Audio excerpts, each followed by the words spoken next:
Hi everyone, this is a video walkthrough for questions 7A, 7B, and 7C on Fall 2020 CS621B Midterm 1. Let's get started.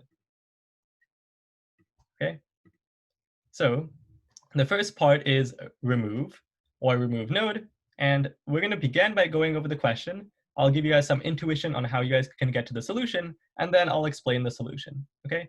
And I'll do these for questions A, B, and C. So let's get started on question A by reading the prompt.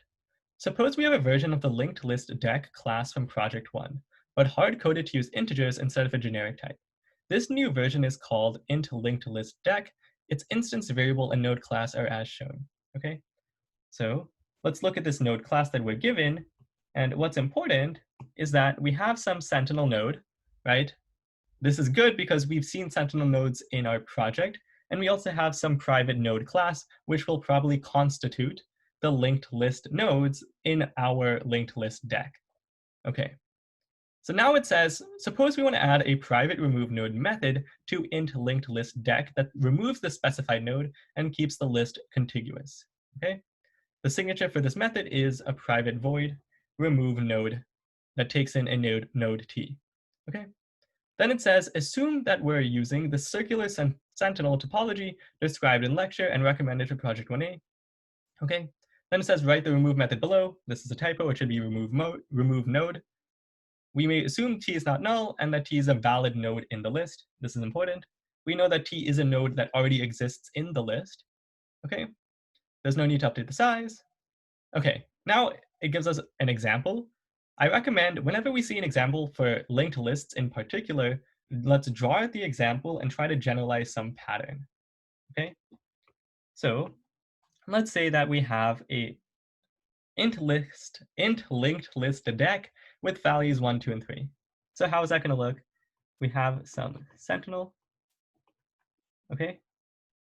And then in this linked list, we have the Sentinel node. Then we have 3 other nodes, right?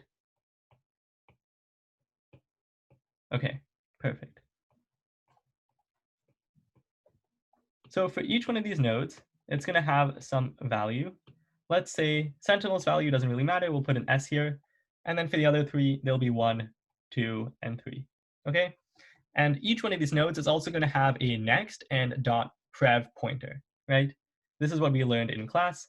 So we're going to say the prev is on the left, the next is on the right. Okay? So sentinel.next points to the node 1 because node 1 is the first node in our list, right? And the node's 1.prev points to sentinel, right? And we can do this for all of them. So I'll quickly add in the pointers. And then the node's 3.next, since it's a circular implementation, it'll point back to sentinel. And then sentinels.prev will point to that last node. Okay, so now we have this sentinel structure and a circular topology. So let's start looking at an example, okay? It says, if we call a remove node on sentinel.next, the front item of the list will be removed, okay? So looking at this example, if we have t, right, b sentinel.next, t will point to this node 1, right? When we call remove node, our new list should go sentinel, 2, and then 3. In order to make this happen, this is the crux of the problem, we only need 2 pointer changes, okay? It seems kind of crazy, but it works. So the 2 pointer changes we need is that sentinel.next shouldn't point to 1, it should be pointing to 2, because that's the new ordering.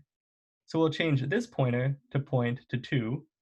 The other change that we need is that 2's prev shouldn't be the node 1, instead it should be sentinel. So we'll change 2's pointer to be sentinel.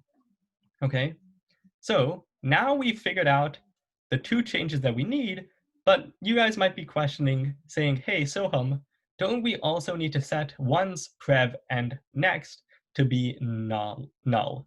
Okay, the reason we don't have to do this is because if nothing points to 1, there's no possible way that we can ever access 1, right? So we don't need to put in the extra effort of setting its prev and next pointers to null, though it wouldn't be incorrect to do so. Okay, so the next question that arises is, how do we change this pointer, right? How do we change this pointer? And how do we access this pointer, right? So how is Sentinel relative to T? Okay, we can say that Sentinel, right? Sentinel is T dot prev, and we're changing its next pointer to be T's next, right? And the same thing happens, right? 2 relative to T is T dot next. We're changing the prev pointer of the next node to be T dot prev. Okay, so this is the solution. I'm just going to quickly write it in code. So all we're doing is we're saying T dot prev dot next. Right, the order in which we do these doesn't really matter, is equal to T dot next. And the next thing is T dot next dot prev is equal to T dot prev. Nice. Okay, so this is our solution for part A. Let's move on to part B. Okay, so remove one iterative. Suppose we want to provide a public-facing remove method, and this remove method should have been remove node, actually just a remove method in general, with the signature shown below, remove one iterative.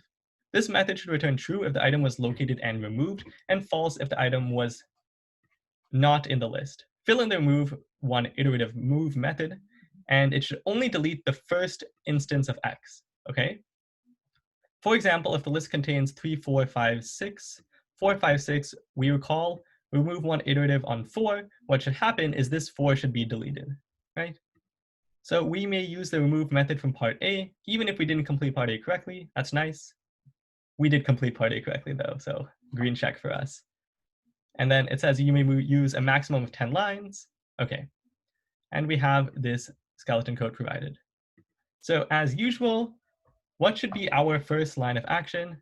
It's not what it should be, but usually what I like to do is draw out an example, okay? So let's go back to this example and let's get rid of the gibberish, okay? Okay, give me a second. Nice.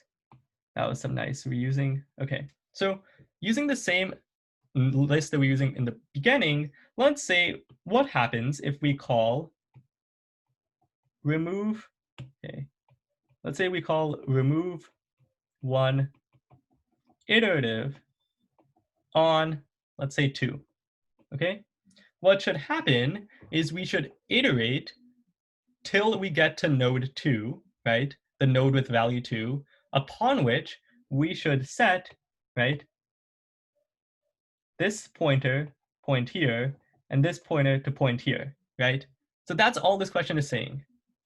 Okay, in order to make that happen, we need to have some way of iterating through this like linked list.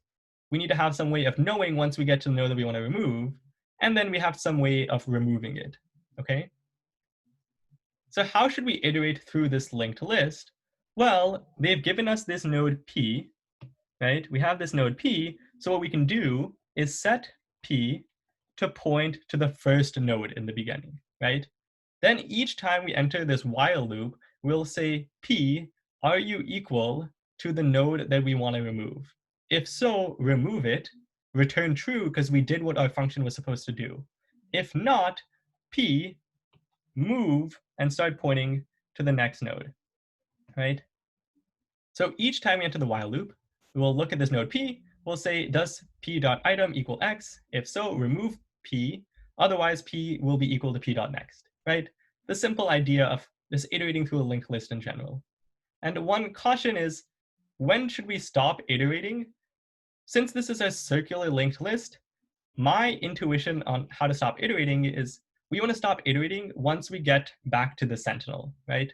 In the case that the element we don't want to remove, that we want to remove doesn't exist, we know that once P is equal to sentinel, okay?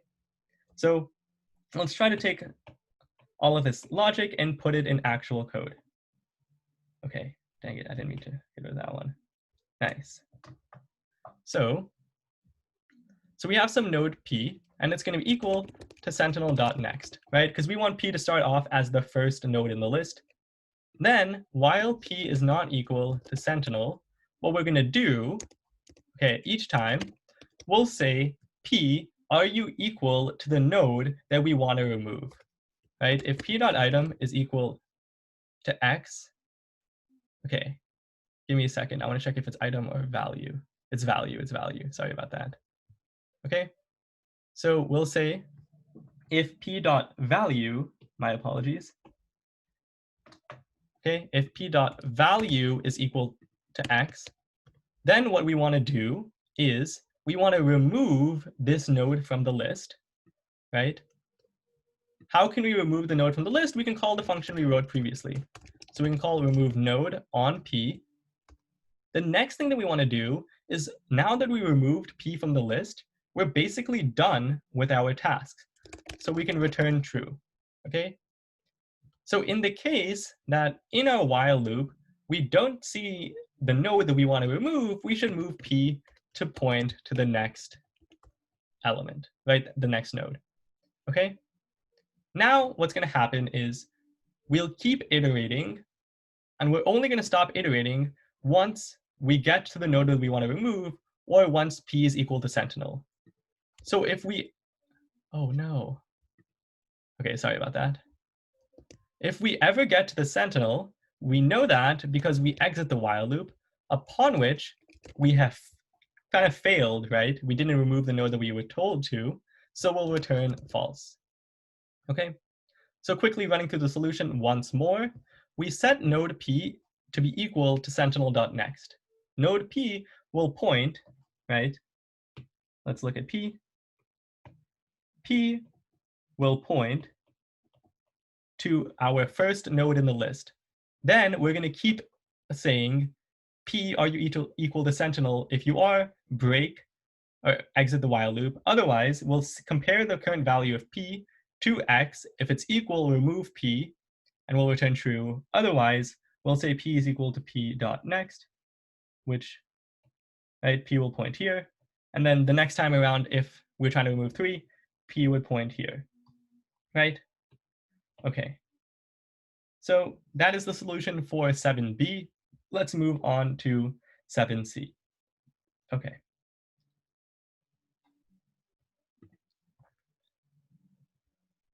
Okay. Okay, I wanted to use the same example here. Okay, let's just look. We can reuse the same example. So part C is very, very similar to part B. The only difference is now instead of doing it iteratively, we'll be doing it recursively. Okay, so it's the same exact thing.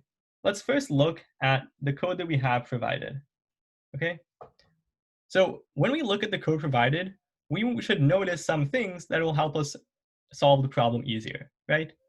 What we realize is that we have to implement this function, right? This is the signature that they told us to implement up here.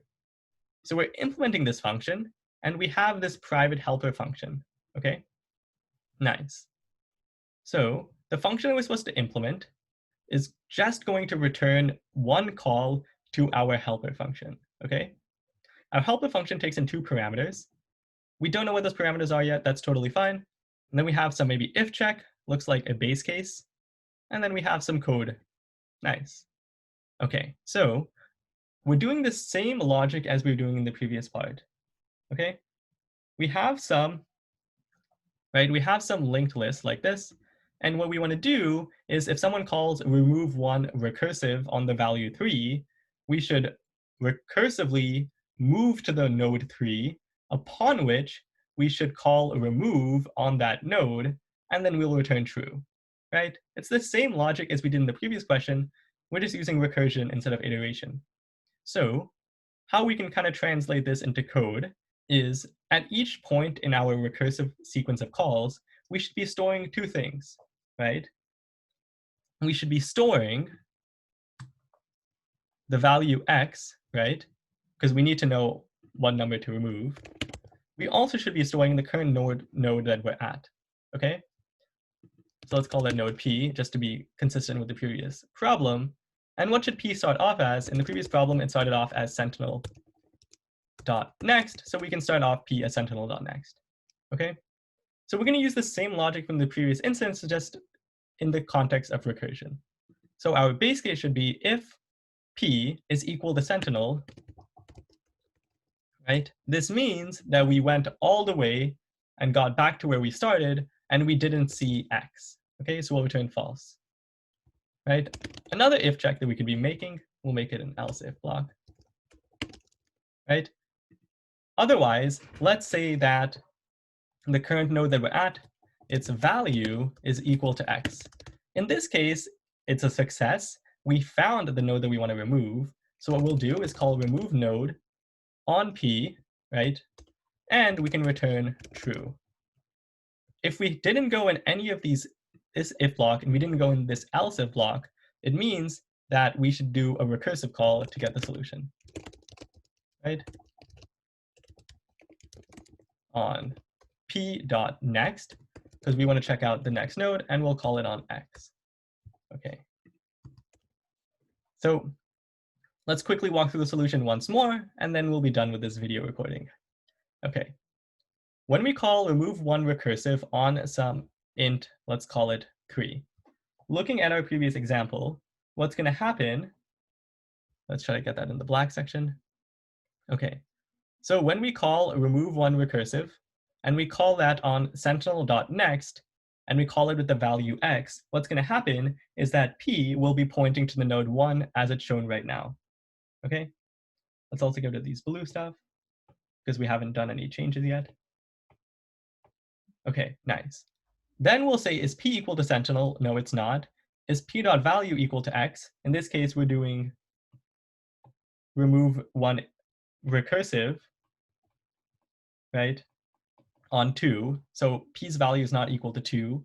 So otherwise, we return a recursive call to p.next, okay? So we'll set p equal to p.next. We come back on the recursive call. We say, is p equal to sentinel? No, it's not. Is p's value equal to 2? Yes, it is. So we remove node on 2, and we return true, okay? So this is the final solution for part 7c. Watch the next video for parts D and E. They are pretty cool. That is all. Hope you guys have a good one.